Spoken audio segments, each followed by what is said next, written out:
Okay, suctioning. I did a video on how to suction to do the whole suctioning thing, but I think I need to break that down a little bit because I'm seeing a lot of mistakes being made with the suction catheter kit. So let's go over just the kit.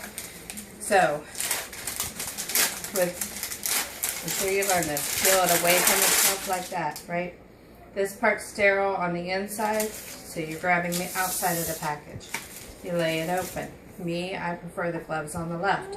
If you prefer the gloves on the right, now would be the time to move it. So gloves are on the left. Now in school, you know, we learned this.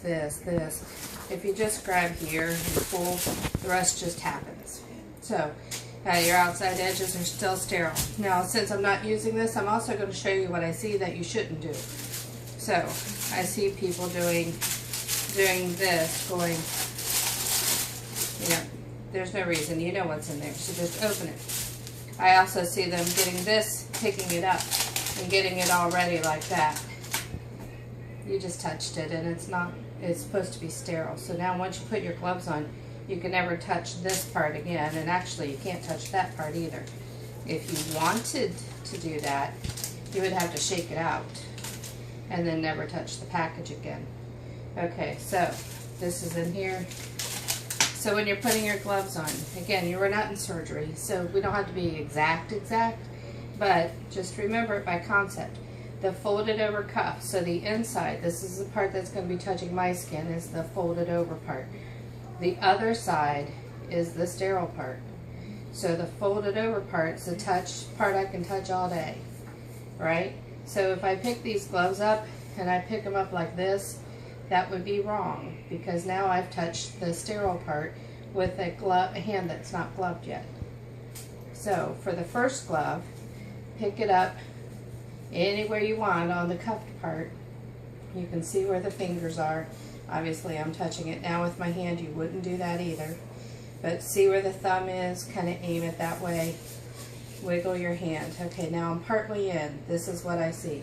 I see people doing this.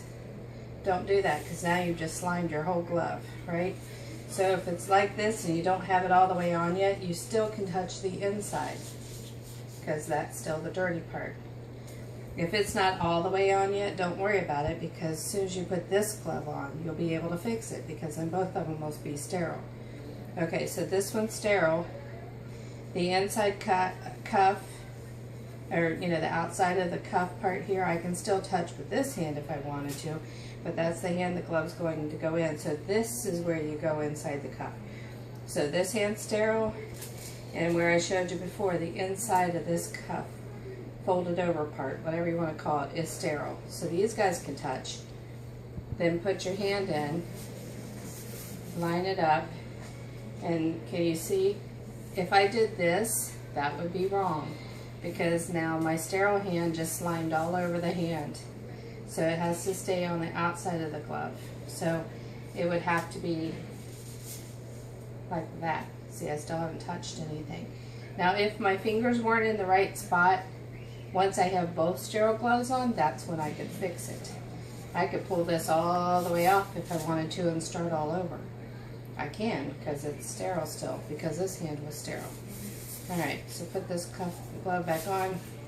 You want to get proficient with that because he's still waiting to be suctioned. So if you can imagine from his point of view, he has a clogged airway, he's trying to cough, he's not doing it efficiently, that's why he's on a ventilator, one of the reasons. So to watch you painfully try to put gloves on slowly is just torturous for him. So the better you can get at this, the better it'll be for him. He doesn't want to sit here and watch you struggle with something that should come pretty quick and natural. So just get yourself to the point where it's quick and natural so he's not being tortured. Okay, so this is still sterile. My hands are sterile, this is sterile. Now is when I'm going to pull the catheter out. Now this is what I see. I see people holding it like this, and then this dangly part goes everywhere, right? So when you first get it out of the package, it's already kind of curled up.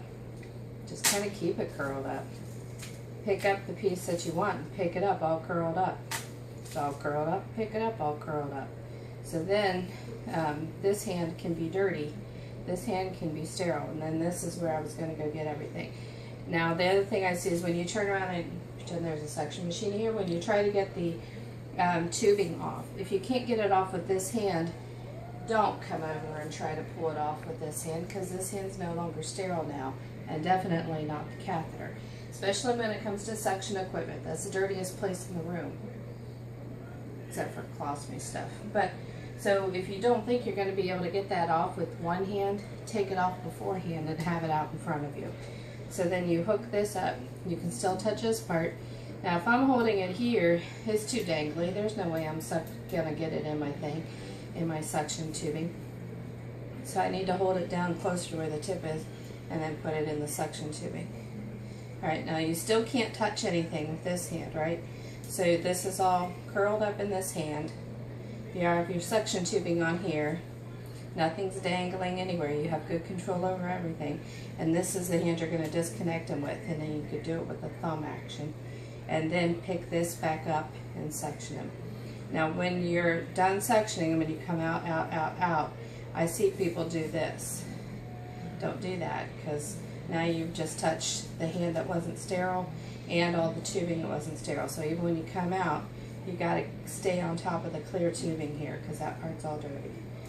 When you're all done, doesn't matter what you do, throw it off. You can touch whatever you want because you're done. So if you don't keep clean and you don't keep things sterile, that's when Mike gets sick, and there's no reason for it. So that's, well, there's other ways to get sick, of course.